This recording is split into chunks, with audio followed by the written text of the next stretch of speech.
এই যে 50 লাখ বেড়েছে, এটাও ভাঙড়ের মানুষের ক্রেডিট। 294টা বিধায়কের 50 লাখ করে 5 বছরের কাজের ক্ষেত্রে বেড়েছে। এটা ভাঙড়ের বিধায়ক নওশাদ সিদ্দিকী বিধানসভায় আওয়াজ তোলার জন্য হয়েছে। একাধিক বিষয় হয়েছে, বললে সারা রাত পার হয়ে যাবে। যা আমি আওয়াজ তুলেছি অনেক পুরনো হয়েছে, অনেক হয়নি। যাক, এবার আসা যাক। এখন আমি এই 17তম বিধানসভাতে, এটা 17তম বিধানসভায় আমরা 3,30,00,000 টাকার কাজ করতে পারবো।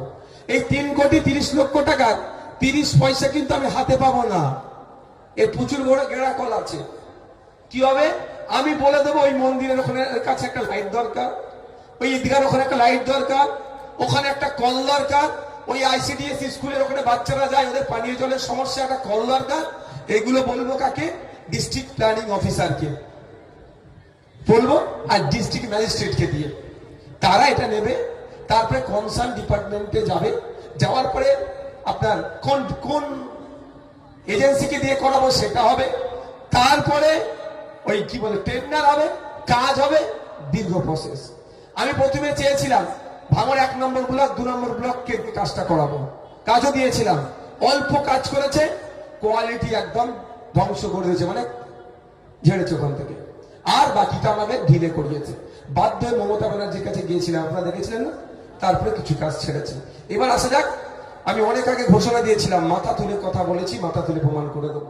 কি বলেছিলাম? 3,30,00,000 টাকার মধ্যে সরকার যদি 1 কোটি টাকা কাজ করার সুযোগ দেয়, এটা মানবেন না যে আর 2,30,00,000 টাকার কাজ নওশাদ করতে পারলো না। কিন্তু এটা মনে করবেন যে সরকার করতে দেয়নি। কারণ বৈধ কাজ এমএলএ হিসাবে অন্যরা কতটা পারছে না পারছে বড় কথা নয়, নওশাদ সিদ্দিকী সবটাই পারবে। ভাঙড় সেই পথ দেখিয়েছে। এবার আসা যাক, আমি 3,30,00,000 টাকার টোটাল কাজের কি কি প্রস্তাব দিয়েছি, কেউ চাইলে আমার কাছ থেকে নিতে পারে, আমার হাতে আছে। 1 নম্বর, সবটা আমি দেবো পাবলিক ডোমিনে করবে, এটা আমার হাতে আছে। এটা টোটাল 3,30,00,000 টাকার কোথায় কোথায় আমি কাজ কি কি করতে চাইবো সেটা জমা করেছিলাম। এবার আসা যাক, আমি 3,30,00,000 টাকার যে কাজ জমা করেছিলাম, সেখানে আমাকে ডিলে করিয়ে করিয়ে করিয়ে করিয়ে 1,99,09,158 টাকার কাজ করার সুযোগ দিয়েছে। অর্থাৎ টেন্ডারটা ছেড়েছে, ঠিক আছে?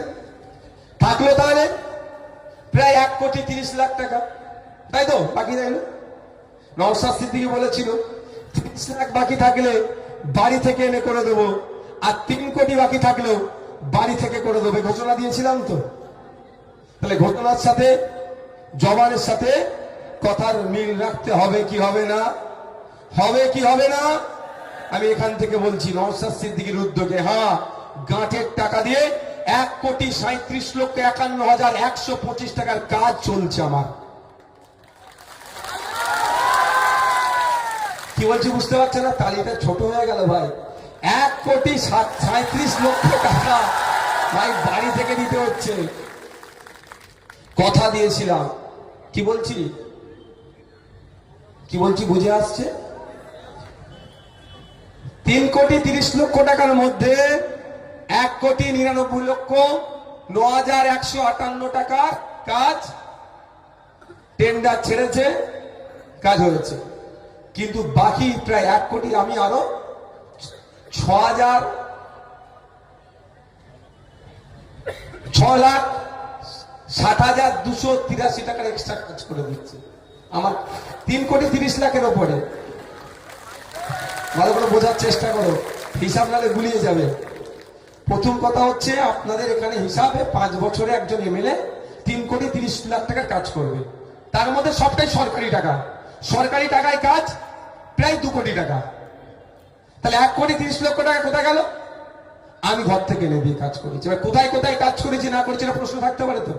এটা তো বড় প্রশ্ন, এটাই বড় প্রশ্ন। তো সেই প্রশ্নগুলো যদি শোনার এনার্জি থাকে ভালো কথা, আমি একটা একটা করে বলতে পারি। আর নাহলে মিডিয়া বন্ধুরা যদি জানতে চান, আমি ছবি তুলে আমি দিতে পারি। তার আমি অঞ্চল ধরে ধরে বলবো কি? হ্যাঁ, অঞ্চল ধরে বলি। পার্টিকুলারটা মিডিয়া বন্ধুদেরকে আমি কাগজ দিয়ে দেবো। এটা হচ্ছে বামনঘাটা অঞ্চলে। বামনঘাটা অঞ্চলে 10,27,527 টাকার কাজ আমি করেছি। এমএলএ ল্যাডের। ঠিক আছে, কি কি করেছি মিডিয়ার বন্ধুরা জানতে চাইলে ছবি নিতে পারে না। এবার আসা যাক চালতাবেড়িয়া অঞ্চল। চালতাবেড়িয়া অঞ্চলে এমএলএ তহবিল থেকে 27,44,400 টাকার কাজ করেছেন। আচ্ছা, এটা কি এটা 2,86,000?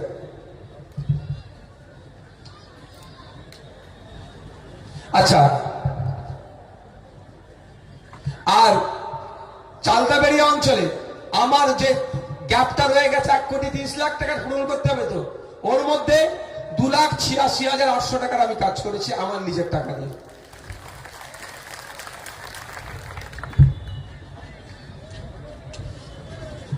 এবার আসা যাচ্ছে ভগবানপুর অঞ্চল। এমএলএ তহবিল থেকে অর্থাৎ বিধায়ক তহবিল থেকে কাজ করেছি আমি, কাজ হয়েছে 25,81,200 টাকা। এই সরি হ্যাঁ, 25,81,200 টাকার কাজ এমএলএ তহবিল থেকে। আর আমার ওই গ্যাপ পূরণে আমি খরচ করেছি 8,60,400 টাকা।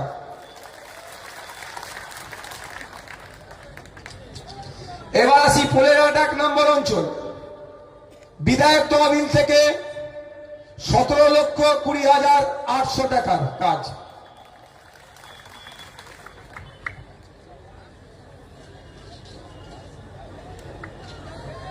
হ্যাঁ, দাঁড়াও না। এবার আসছে ভোগালী 2 নম্বর অঞ্চল। বিধায়ক তহবিল থেকে খরচ হয়েছে 10,10,325 টাকা। যারা এতদিন করে কামনি খাচ্ছিল আমার নামে 4টে পোস্ট করে আজ থেকে গেল তো তাদের। আমি অত মন থেকে খারাপ ছেলে নয় ভাই, তাদেরও আমি করে কামনি খাওয়ার জায়গা ছেড়ে আজকেও যাবো আমি। বুঝতে পারছেন না কি বলছি? আরে 4টে পোস্ট করলে যদি 500 টাকা পাই, একটু 4টে পোস্ট করার জায়গাটা ছাড়তে হবে না তাদেরকে? আমি তাদেরকে সুযোগ দেবো। এবার আসা যাক প্রাণগঞ্জ অঞ্চল।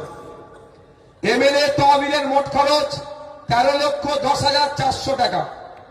আর আমি আমার উদ্যোগে যে খরচ করেছি 17,20,800 টাকা, মানে এমএলএ যাদের থেকে বেশি টাকা। এইবার আসছি আমি বেহালা 1 নম্বর অঞ্চল। বিধায়ক তহবিলের মোট খরচ হয়েছে 5,73,600 টাকা। আর আমি আমার উদ্যোগে যেটা হয়েছে 8,60,400 টাকা। ওরা দেখতে পাই না কেন বলুন? আমি তো ফিতে কেটে উদ্বোধন করি না, চুপচাপ কাজটা করিয়ে নিয়েছি। কয়েকটা জায়গায় জানতে পেরে একটু ডিস্টার্ব করছে, কাজ সেগুলো চলছে। আচ্ছা, এই পালানো কাগজ পালানো।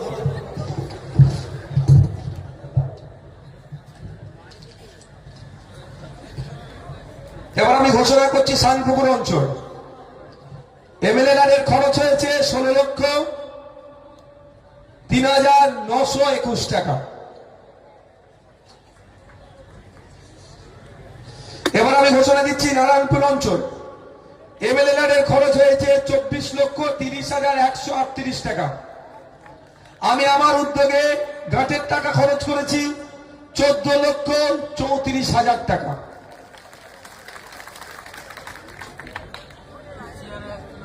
আমার বড় ভাইদের একটা ঘোষণা দিয়েছিল হসপিটালের কথা, জমির সমস্যা নিয়ে হয়ে উঠতে পারেনি। তবে আমি কথা দিয়েছি আপনাকে, একটা কথা দিয়ে দিতে পারি, সৃষ্টিকর্তা যদি আমাকে প্রাণে বাঁচিয়ে রাখে, ভাঙড়কে বড় ভাইজানের স্বপ্ন আমি পূরণ করবো দায়িত্ব নিয়ে। আর যদি কোনো সহায়তায় ব্যক্তি অন্তত জমির জন্য এগিয়ে আসে তাহলে তো শোনাই সহায়তা। আসা যাক পোলেরহাট 2 নম্বর অঞ্চল। বিধায়ক তহবিল থেকে মোট খরচ করছি ওখানে আমি 11,04,581 টাকা। আর বিধায়কের আমার নিজের উদ্যোগে যেটা খরচ করছি 14,34,000 টাকা।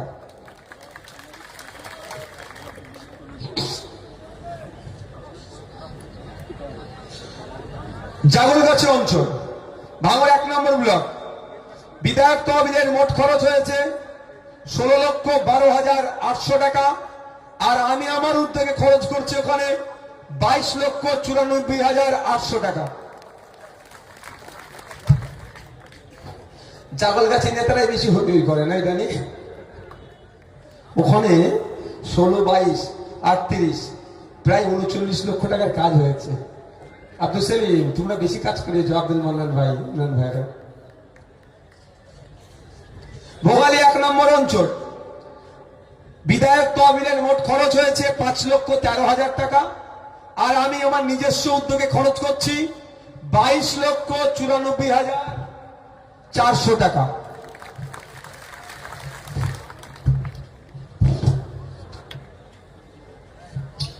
একটা অঞ্চল বাকি আছে, বেওতা 2 নম্বর অঞ্চল, বিধায়ক তহবিলের মোট খরচ হয়েছে 16,76,421 টাকা। বিধায়কের নিজস্ব উদ্যোগে মোট খরচ হয়েছে 11,47,200 টাকা। মোট 3,36,60,283 টাকা। একটা 5 বছরের বিধায়ক 3,30,00,000 টাকা হয়। একদিকে 6,60,283 টাকার এক্সট্রা কাজ হচ্ছে।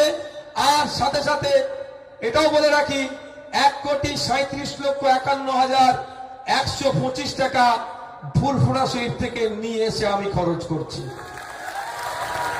ঠিক আছে বন্ধুগণ, এবার আপনাদের একটা কথা বলেছিলাম কি, বাড়িতে বাড়িতে খামে ভরে লাস্টে ফ্ল্যাশিংটা হবে তো নাকি? কারণ এনার্জি লস হয়ে যাচ্ছে না তো? আজকের পর থেকে বুক ফুলিয়ে চলতে পারবে তো? বুক ফুলিয়ে চলতে পারবে তো? এতটুকু মাথায় রাখবে, আমাদের পার্টির যিনি জন্ম দিয়েছেন তার নাম আব্বাস সিদ্দিকী। যে কারো কাছে মাথা নত করেনি, কোন অন্যায়কে প্রশ্রয় দেয়নি। তার ছোট ভাই যদি কোনো অন্যায় করে যেমন তারা মারে, ঠিক তার কালিমুল ওহিদুল আসাদুল সাদা যারা আছে তারা অন্যায় করলে একই ভাবে তারা দেয়। সবাইকে সমান চোখে তিনি দেখেন। তার আমি ছোট ভাই, একটু মাথায় রাখি। এবার কি বলতে যাচ্ছিলাম, সব ভুলে যাচ্ছে। এনার্জি লস হয়ে যাচ্ছে না তো কারো? লাইটিং হবে। এবার আপনাদের বলি, তাহলে সরকার আপনাকে মাত্র 1,99,00,000 টাকার কাজ করতে দিল, 1,30,31,00,000 টাকার কাজ করতে দেয়নি। অন্যায় করেছে কি করেনি ভাঙড়ের মানুষের সাথে? বলেন, আমি দিয়েছি আলাদা কথা, কিন্তু অন্যায় তো করেছে। যদি এই টাকার কাজ না করতে হতো তাহলে তারা লসে রান করতো ভাঙড়ের মানুষ। তাহলে এই ভাঙড়ের মানুষকে জবাব দিতে হবে সরকারকে। এই নির্বাচনে জবাব দিতে হবে কি হবে না? জবাব দিতে হবে। হ্যাঁ, জানিয়ে রাখি আপনাদের, কয়েকটা কাজ যেহেতু নির্বাচন ঘোষণা হয়ে গিয়েছে, ইনকমপ্লিট আছে কাজ, সেগুলো চলছে। নির্বাচনের বিধিনিষেধ কিছু থাকে, তার মধ্যে গেলে তাহলে আমার নামে আবার কি হবে বলুন তো? কি হবে? আমার নামে আবার মামলা দিতে সুবিধা হবে। আমি তো নির্বাচনী বিধির বাইরে যেতে পারি না। কিন্তু আপনাদের বলে যাই, সবের ডিটেলস আমাদের কাছে আছে। আপনার নিশ্চিন্তে থাকবেন যে মনে রাখবেন, আপনার বিধায়ক 5 বছর 17টা মামলা খেয়ে 42 দিন জেল খেটে নিজের সিট ডালাকে বিকিয়ে দেয়নি, কারো কাছে মাথা নত করেনি। আর 1,500 টাকার ভাড়া খাটা নেতাদের কাছে মাথা নত করবে না। আপনি নিশ্চিন্তে থাকুন।